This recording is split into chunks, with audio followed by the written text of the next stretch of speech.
மேடையில் இருக்க அனைவருக்கும் வணக்கம். இந்த படத்தை தயாரித்த தயாரிப்பாளருக்கும் வெளிவர உதவி பண்ணிய தயாரிப்பாளர் சங்கத்துக்கும் வணக்கம், நன்றிகள். அண்ணன் அண்ணன் ரவி அண்ணன் ரொம்ப எனக்கு பழக்கம். இதை நம்ம கோபிகிருஷ்ண ஐடி நம்மளாம் அடிக்கடி சந்தித்து பேசுவோம். ரொம்ப அண்ணன் நிறைய அட்வைஸ் பண்ணார் எனக்கு, நான் படம் பண்ணுறதுக்கு முன்னாடி. அதுக்கப்புறம் படம் பார்த்துட்டு எனக்கு ரொம்ப வாழ்த்து சொன்னார். எனக்கு ரொம்ப பிடிச்ச விஷயம் என்னென்னா, அந்த படத்துடைய டைட்டில் இது கதையால நிஜம். ஏன்னா நான் இப்போ கணவர் பேர் ரணசிங்கம், அந்த படமும் இப்போ அடுத்து எடுக்க போகிற படமும் ட்ரூ ஈவெண்ட்ஸ், அதாவது நடந்த சமூகத்தை படமாக எடுக்கிறேன். நிச்சயமாக அந்த வகையில் அண்ணனும் இந்த படத்தை மிகப்பெரிய ஒரு வெற்றி அடைவார் என்று நான் நம்புகிறேன். அதுக்கப்புறம் சுனிலட்சுமி, நான் அறம் படத்தில் இணை இயக்குனர் வேலை செய்யும் பொழுது சுனிலட்சுமி நடிச்சிச்சு. அது பயங்கரமாக நடிக்கும் அந்த பொண்ணு, மிக பிரமாதமாக நடிக்கும். அதே வகையில் தம்பி ரொம்ப அருமையாக அந்த ஹீரோ அவங்க ஃபேமிலி நினைக்கிற எல்லாருமே அழுதுட்டு இருந்தாங்க. எனக்கு ரொம்ப அதை பார்க்கறதுக்கு எமோஷனல் ஆயிடுச்சு. நிச்சயமாக அவங்க ஃபேமிலியாக நினைக்கிறேன். நிச்சயம் தம்பி நல்லா வருவாப்புல. வாழ்த்துக்கள், நன்றி. வந்திருக்கும் அனைவருக்கும் வணக்கம். மேடையில் அமர்ந்திருக்கும் பெரியவர்களுக்கும் ஊடகத்துறை நண்பர்களுக்கும் என் உயிருக்கு நிகரான தமிழ் மக்களுக்கும் நன்றி கலந்த வணக்கத்தை தெரிவிச்சுக்கிறேன். இது கதையல்ல நிஜம் அப்படிங்கிற படம் கண்ணன் சார் அவங்க அண்ணன் எனக்கு கிட்டத்தட்ட ஒரு 35 வருஷம் நண்பர். அவரும் கிராமத்து கதையாக நிறையா பண்ணியிருக்காரு. அதே மாதிரி இவரும் நிறையா படங்கள் சக்ஸஸ் பண்ணியிருக்காரு. இந்த படம் மிக மிக மிக பெரிய வெற்றி பெற மனமார்ந்த வாழ்த்துக்கள். ஹீரோ தமிழ்காரராக இருக்கார், நம்ம சேலத்துக்காரரு. நிச்சயமாக அவர் பார்க்கும்போது எனக்கு உள்ளே பார்த்துக்கும்போது ட்ரெய்லர் பார்க்கும்போது ராஜ்கிரண் சார் அப்போ ஃபைட் பண்ணுற மாதிரி ஒரு ஃபீல் வந்துச்சு எனக்கு. நீங்கள் நல்லா வரணும் தம்பி, நல்லா வாங்க. ஆனால் சம்பாதிக்கல 20% ஏழைகளுக்கு கொடுங்க. ஏன்னா இந்த கொரோனா காலகட்டத்தில் ஒரு 2-3 பேர் கொடுத்தாங்க. அதுக்கப்புறம் யாருமே நடிகர் கொடுக்கவே இல்லை. பணத்தை சேர்த்து வச்சு எங்கேயுமே கொண்டு போக முடியாது, யாரும் பணப்பொட்டியில் எடுத்துகிட்டு போக முடியாது. கடவுளுக்கு லஞ்சம் கொடுத்துட்டு சொர்க்கத்தில் போய் இடமும் வாங்க முடியாது. அதில் இங்கே சம்பாதிக்கிறத இங்கேயே கொடுத்துருங்க. அதனால் சம்பாதிக்கும் போதே 1 கோடி வாங்கினா 20 லட்ச ரூபா பொதுமக்கள் ஏழை மக்களுக்கு கொடுத்தீங்கன்னா நீங்கள் வாழ்க்கையில் புரட்சித் தலைவர் எம்ஜிஆர் மாதிரி வரலாம். அப்படி கொடுக்காதவன் யாரும் வர முடியாது. இன்றைக்கி கூட எம்ஜிஆரை பற்றி பேசுகிறோன்னா எம்ஜிஆர் அள்ளி கொடுப்பார். 2 பையிலையும் கை விட்டு எவ்வளோ காசு இருக்கோ அதில் எண்ணி கூட பார்க்க மாட்டார். அதனால தான் அவர் இன்றைக்கி வரைக்கும் பேசிக்கிட்டு இருக்கோம். அது மாதிரி புதுசாக வர்ற நீங்கள் இன்றைக்கே இந்த நிமிஷமே உங்கள் மனசுக்குள்ளே ஒரு உறுதி எடுத்துக்கங்க. நான் சம்பாதிக்கிற 20% கண்டிப்பாக ஏழை மக்களுக்கு கொடுப்பேன்னு. நிச்சயமாக உங்கள் உயர்வை யாருமே தடுக்க முடியாது. உங்கள் அம்மா ஹெல்ப் பண்ணி, உங்கள் அப்பா வந்திருக்காங்க, உங்கள் அப்பா ஹெல்ப் பண்ணியிருக்காங்க சொன்னாங்க. உங்கள் அம்மா வந்திருக்காங்களா? அவங்களுக்கு ஒரு கைத்தட்டல். அம்மா எங்கன்னா நின்னா எழுந்துச்சு இல்லைங்கம்மா, எங்கே நிற்கிறீங்க நீங்கள்? உட்காந்துருக்கீங்க. அவங்களுக்கு ஒரு கைத்தட்டல். ஏன்னா உலகத்தில் எனக்கெல்லாம் அம்மா 5 வயசில் இறந்துட்டாங்க. அம்மா பார்க்கல. அம்மா அப்பா அவர் படம் நடிச்சிருக்கதை பார்க்குறாங்கங்கும்போது அவங்களுக்கு அதை விட மிகப்பெரிய மகிழ்ச்சி எதுவுமே இருக்காது. நான் கூட முன்னாடி பேசியிருந்தேன், அவங்கள கூப்பிடணும்னு நினச்சிக்கிட்டே இருந்தேன். நேரம் ஆகிடுச்சு, எங்களுக்கு எல்லாருக்குமே நேரம் ஆகிடுச்சு. எல்லாருக்கும் 2 ஃபங்க்ஷன் 3 ஃபங்க்ஷன் இருக்கனால உடனே முடிக்க வேண்டிய சூழ்நிலை. அதனால் இந்த படத்தில் ஒர்க் பண்ண அத்தனை கலைஞர்களும் மிக அற்புதமான ஒர்க் பண்ணியிருக்காங்க. படம் பார்க்கும்போது இது சின்ன படங்கிறாங்க. எனக்கு என்னமோ என் மனசில் தோணுது இது பெரிய படமாக தான் தோணுது. ஏன்னா கண்ணன் சார் மிகப்பெரிய இயக்குனர். நிச்சயமாக இந்த படம், அப்புறம் தாட்சிவர் இசை மிக அற்புதமான இசை, ஒரு பிரமாதமான இசை. கேமராமேன் அப்படியே விளையாடி இருக்கார் கேமராவில். எடிட்டிங் அந்த மாதிரி. இந்த படத்தில் யாருமே ஆர்வி உதயகுமார் சார் எங்கள் அண்ணன் நடிச்சிருக்காரு பாருங்கள். அவர் எல்லாருக்கும் ரஜினி சார்லேருந்து கமல் சார்லேருந்து எல்லாருக்கும் நடிப்பு கற்றுக் கொடுத்த அவரே இந்த படத்தில் மிக அற்புதமாக நடிச்சிருக்காரு. அவருக்கு ஒரு கைத்தட்டல் கொடுங்க, ஆர்வி உதயகுமார் சாருக்கு. அப்புறம் சேகரன் சொன்னாங்க, இது மாதிரி அர்ச்சனா மாதிரி இருக்காங்க அந்த ஹீரோயின் அப்படின்னு சொன்னாங்க. நல்லா இருக்காங்க, நல்லா வர்றதுக்கு வாழ்த்துக்கள். அனைவருக்கும் வாழ்த்துக்கள் சொல்கிறேன். அதுக்கு முன்னாடி இப்போ ஹீரோக்கிட்ட சொன்ன மாதிரி அத்தனை பேரும் அம்மா அப்பாவை மதிங்க. ஏன்னா உலகத்தில் தாய் மட்டும்தான், தாயும் தந்தையும் தான் உலகத்தில் மிக சிறந்த நண்பர்கள், மிக சிறந்த நம்ம வாழணும்னு நினைக்கிறேன். அந்த அம்மா அப்பாவை எப்பவும் வாழ்நாளில் மறக்காதீங்க. மறந்தவங்கலாம் ஒன்றும் சாதிச்சதில்லை, மறக்காதவங்களாம் மிகப்பெரிய வெற்றி அடைச்சிருக்காங்க. அவங்கள மறக்காதீங்க அவங்கள. அப்புறம் தமிழ், உலகத்தில் மூத்த மொழி அந்த தமிழ் எப்போதுமே மறக்காதீங்க. எல்லாமே வணக்கம் சொல்ல கற்றுக்குங்க. குட் மார்னிங்கிறதெல்லாம் விட்டுட்டு வணக்கம் அப்படின்னு சொல்ல கற்றுக்குங்க. 3 மொழி அப்படின்றாங்க. ஆனால் முதல்ல என் தாய்மொழி தமிழ் மொழி இருக்கணும்ன்ட்டு இந்த மேடையில் உங்கள் எல்லாரோட கரகோஷமாக கேட்டுக்கிறேன். அதுக்கப்புறம் எத்தனை மொழி வேணாலும் வாங்க. எனக்கு எங்கள் அம்மா தான் ஃபஸ்ட்டு, அப்புறம் எங்கள் அக்கா, எங்கள் அண்ணன், எங்கள் தம்பி, சித்தப்பா, மாமி, அமைச்சலாம் அப்புறம் தான். அதனால் அந்த தமிழ் மொழி எப்போ மறக்காதீங்க. தமிழ் வாழ்க, தமிழ் வெல்க, தமிழன் வென்றே தீர்வான். நன்றி, வணக்கம். துபாய் குமார் அவர்களை மேடைக்கு அழைக்கிறோம்.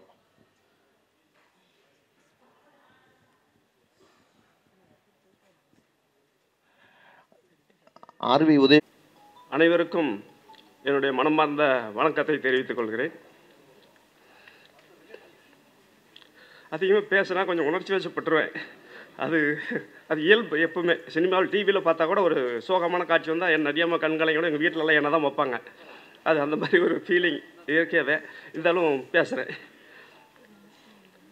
அது வந்து இப்போ எங்களுக்கு வந்து சினிமாங்கிறது எதுவுமே ஒரு அறிமுகம் இல்லை. நான் சினிமா நிறைய பார்ப்பேன். சின்ன வயசில் வந்து வாரத்தில் 3 படம் கூட பார்ப்பேன். சினிமாங்கிறது ஒரு ரசிகர் தான் நான். ஆனால் அதே மாதிரி சினிமாவுடைய இந்த சென்னைக்குன்னா எதுவுமே எங்களுக்கு தெரியாது. ஏதோ ஒரு ரூபத்தில் அவன் சென்னையில் வந்து உரக்கடத்தில் ஒரு வேலை செஞ்சுக்கிட்டு இருந்தான். அப்படி கார் கம்பெனியில் யதார்த்தமாக யாரோ ஒரு கூப்பிட்டு கேட்டதுனால சினிமாவுக்கு பையன் நல்லா இருக்கிறான், வந்து ஒரு அமைப்பு இருக்குது, செய்ய முடியுமா, வாய்ப்பு இருந்தால் சொல்லுங்கன்னு சொல்லி கேட்டிருக்கிறாங்க. அப்புறம் அவன் வந்து ஃபோன் பண்ணான்.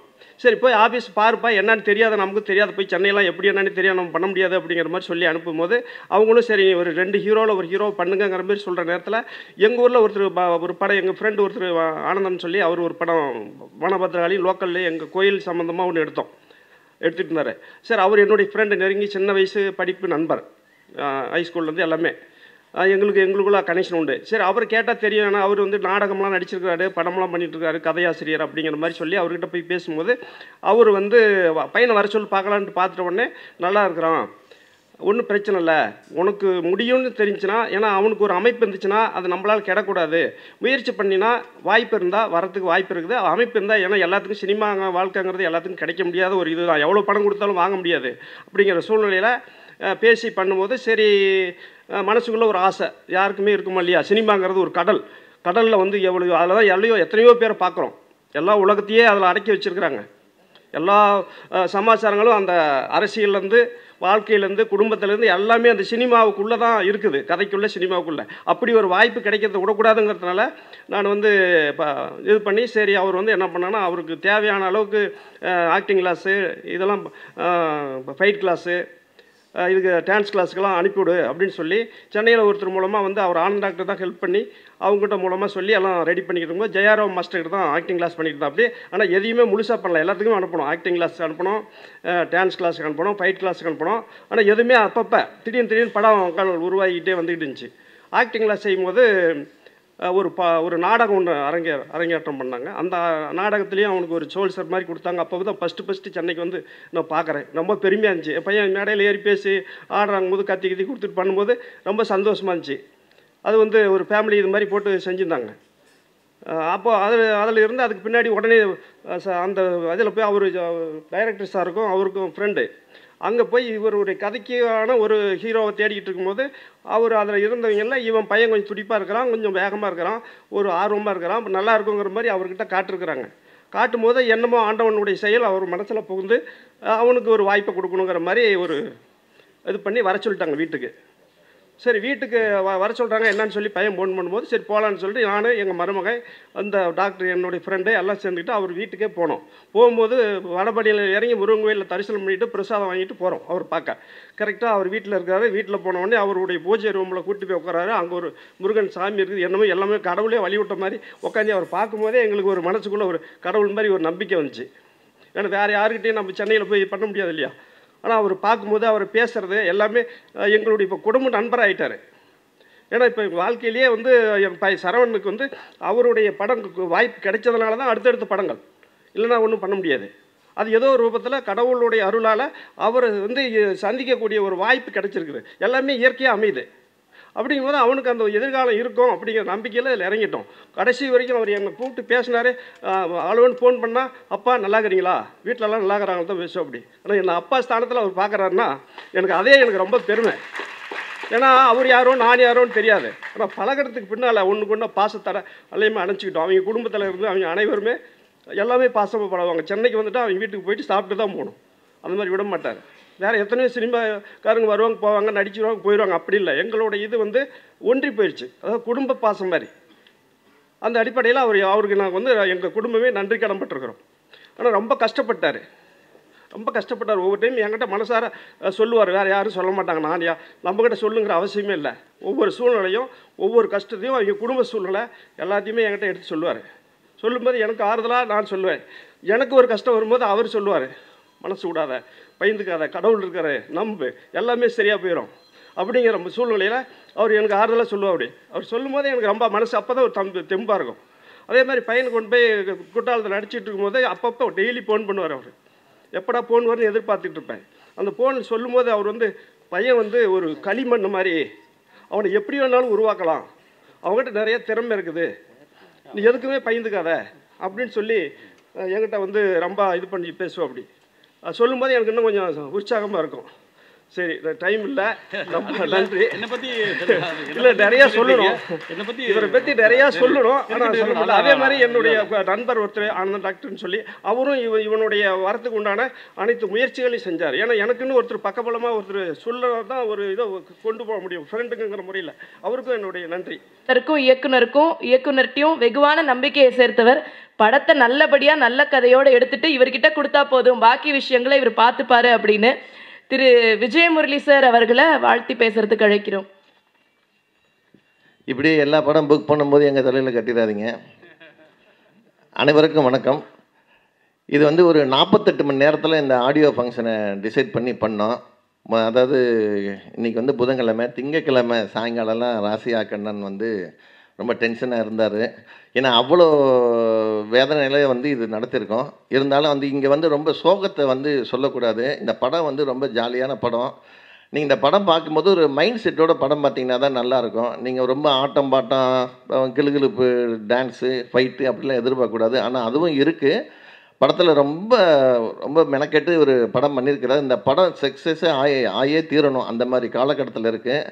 இந்த காலை வேளையில் இந்த கமலா தேட்டரில் இது கதையில் நிஜம் படத்தோட ஆடியோ விழாவுக்கு வருகை தந்துடல. ஏன்னா இப்போ நன்றி நான் சொல்கிறதுக்கு முன்னாடி ஆடியோ ரிலீஸ் பண்ணிட்டு எல்லாம் கிளம்பிடுவாங்க. அதனால் அதுக்கு முன்னாடி டைம் வாங்கி நான் பேசியிருக்கிறேன். அடுத்து ஜாக்குவார் தங்க பேச போகிறாரு. சிடி ரிலீஸ் பண்ணிட்டு உதயகுமார் சார் வந்து அடுத்து சால்வை அணிவிக்க போகிறாரு. என்னென்ன இப்போ தயாரிப்பாளரோட வழியை வந்து எல்லாம் இணை தயாரிப்பாளர்லேருந்து சொல்லிட்டாங்க. இந்த இங்கு வருகை தந்து இந்த படத்தை வாழ்த்துறதுக்கு வருகை தந்த தமிழ் திரைப்பட தயாரிப்பாளர் சங்க தலைவர் என் ராமசாமி அவர்களுக்கும், கில்டு தலைவர் ஜாக்குவார் தங்கம் அவர்களுக்கும், ஆர்வி உதயகுமார் அவர்களுக்கும், நம்ம எஸ்வி சேகர் சாரை பற்றி சொல்லணும். ஒரு சின்ன விஷயத்தை சொல்லிடுறேன். ஏன்னா அவர் வந்து மனசில் பட்டதை பட்டுன்னு சொல்லிடுவார். இவருக்கு வந்து வருஷத்துக்கு ஒரு தடவை நம்ம போலீஸ் டிபார்ட்மெண்ட்லேருந்து அவர்கிட்ட போய் கேட்பாங்க. என்னென்னா இந்த ட்ரெயினில் பஸ்ஸில் இதெல்லாம் வந்து சில பேர் இறந்துருவாங்க அடிபட்டு. ஸோ அவங்க அட்ரஸ்ஸு வந்து யார் என்னன்னு தெரியாது. அவங்களோட பொறுத்த வரைக்கும் அனாதை பணம் அப்படின்னு வச்சுருவாங்க. அதை வருஷத்துக்கு ஒரு தடவை அவங்களுக்கெல்லாம் கொண்டு வந்து அவங்களுக்கு தன்னோட சொந்த செலவில் ஈம காரியங்கள்லாம் பண்ணி அது ஒரு காரியத்தை செஞ்சிட்ருக்கிறாரு. எனக்கு தெரிஞ்சு இது வரைக்கும் ஒரு 300 தடவைக்கு மேலே ரத்த தானம் பண்ணியிருப்பார் அவர். அதை வந்து அது ஒரு கொள்கையாக வச்சிட்ருக்கிறாரு. ஸோ அவர் வந்து ஒருத்தரை வாழ்த்துன்னு நினச்சாருன்னா மனசார வாழ்த்துவார். அதனால தான் கண்ணன் சொன்னார், இந்த மாதிரி வந்து வாழ்த்துனாங்க, இந்த பசங்க நல்லா இருக்காங்க, பொண்ணு நல்லா இருக்காங்கன்னு சொன்னாங்க. அதே மாதிரி ராமநாராயண் சார் பையன் இவர் இருக்கார், நம்ம எங்கள் தலைவர் ராமசாமி அவர்களும் அப்படி தான். ஒரு சின்ன படங்களுக்கு தான் ரொம்ப இம்பார்ட்டன்ட் கொடுத்து பேசிகிட்டு இருக்கிறாரு. ஏன்னா இப்போ ஒரு படம் எடுக்கும்போது தயாரிப்பாளர்கள் வந்து லெட்டரில் கையெழுத்து போகிறது சர்வசாதாரணமாகிடுச்சு.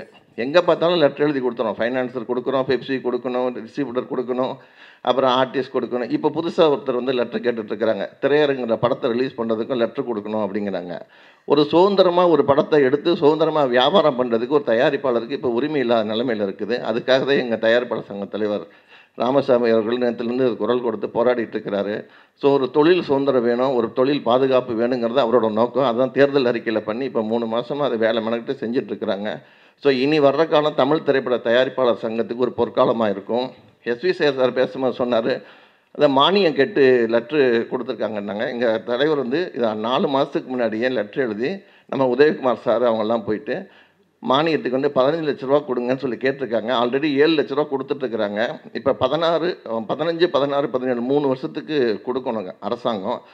அதுக்கு உதயகுமார் சாரும் டெய்லி பேசிகிட்டு இருக்கிறாரு. ஸோ அதுவும் விரைவில் அனௌன்ஸ்மெண்ட் வந்துச்சுன்னா கிட்டத்தட்ட ஒரு 200-300 தயாரிப்பாளர்களுக்கு வந்து ஒரு பெரிய உதவியாக இருக்கும். ஸோ இந்த இது கதையில் நிஜம் படத்திற்கு வருகை தந்து வாழ்த்திய அதை பேசுகிறேன்னா கூட அப்படியே ரைனா சொல்லிடுறேன். இன்பக்கலில், அப்புறம் விருமாண்டி சார், சக்கரவர்த்தி, அர்ஷிதா தேவி, ஆச்சாரியா, அப்புறம் சந்திரா சண்முகம், எங்கள் தலைவர் எஸ்வி சேகர், ஜெகன் சார், ஆர்வி உதயகுமார் சார், சுனுலட்சுமி, அப்புறம் நம்ம சந்தோஷ் சரவணன், அவன் எடிட்டர்லேன்னு, அப்புறம் இசையமைப்பாளர் தாஜுனர், இவரை பற்றி சொல்லணும். அதே மாதிரி கேமராமேன் வந்து ராஜதுரை, இந்த மியூசிக் டைரக்டர் வந்து இந்த ஒரு 3 நாளாகவே இதுக்கிட்ட ஸ்பெஷலாக வந்து தன்னோட வேலையெல்லாம் விட்டுட்டு இந்த படத்துக்கான இந்த படம் சக்ஸஸ் ஆகியே தீரணும்னு சொல்லி பண்ணார். இதெல்லாம் விட பெரிய ஒரு விஷயம் என்னென்னா, இந்த படத்தை இப்போ ஆடியோ பிஸ்னஸ்ஸே ரொம்ப எதுவுமே இல்லை, வாங்குறதுக்கு ஆள் இல்லை. வருஷத்துக்கு 60 படம் வாங்க சொல்லி ஒரு ஆடியோ கம்பெனியில் பேசி எங்கள் தயாரிப்பாளர் சங்கத்தில் ஒரு ராமசாமி சார் சொல்லி அது சின்ன படங்களை நீங்கள் முதல்ல வாங்குங்கன்னு சொல்லியிருக்காங்க. அதில் தான் இப்போ முதல் 3 படம் வாங்கியிருக்காங்க. மீண்டும்னு நாளை காலையில் சத்யன் தியேட்டரில் ஒரு படம் ஆடியோ ரிலீஸ் இருக்குது. அந்த படம் இப்போ இது கதையில் நிஜம். அடுத்ததாக வந்து வெட்டி பசங்கன்னு ஒரு படம், அந்த படத்தை தயாரிப்பாளருங்க வந்திருக்கிறாங்க. ஸோ அடுத்து தொடர்ந்து ஆடியோ வாங்குறதுக்கு ஏற்பாடு பண்ணுறாங்க. அந்த கம்பெனி பிங்க்னு நினைக்கிறேன், பிங்க், அந்த அவங்க புதுசாக ஆரம்பிச்சிருக்காங்க. தயாரிப்பாளர்களை நம்பி அவங்க ஆரம்பிச்சிருக்காங்க, நம்மளை நம்பி அவங்க இருக்கோம், அவங்கள நம்பி நம்ம இருக்கோம். அவங்க சார்பில் யாரும் வந்திருந்தீங்கன்னா கொஞ்சம் ஸ்டேஜுக்கு வருமாறு கேட்டுக்கொள்கிறேன். வந்திருக்காங்க ஆனால் வரமாட்டேங்கிறாங்க. படம் சக்ஸஸ் ஆன பிறகு ஸ்டேஜுக்கு வருவாங்கன்னு நினைக்கிறேன். ஸோ அதனால் அந்த எம்பளெல்லாம் போட்டு பண்ணியிருக்கோம். ஸோ இவ்வளோ பேருக்கும் இந்த மேடையில் நாங்கள் எல்லோரும் நன்றி தெரிவிச்சுக்கிறோம். இந்த படம் மிகப்பெரிய வெற்றி அடையணுன்னா நீங்கள் எல்லோரும் இந்த படம் ரிலீஸ் ஆகும்போது நிறைய டிக்கெட்டை வாங்கி நண்பர்கள் கொடுத்து தேட்டரில் போய் படம் பாருங்க. நன்றி, வணக்கம்.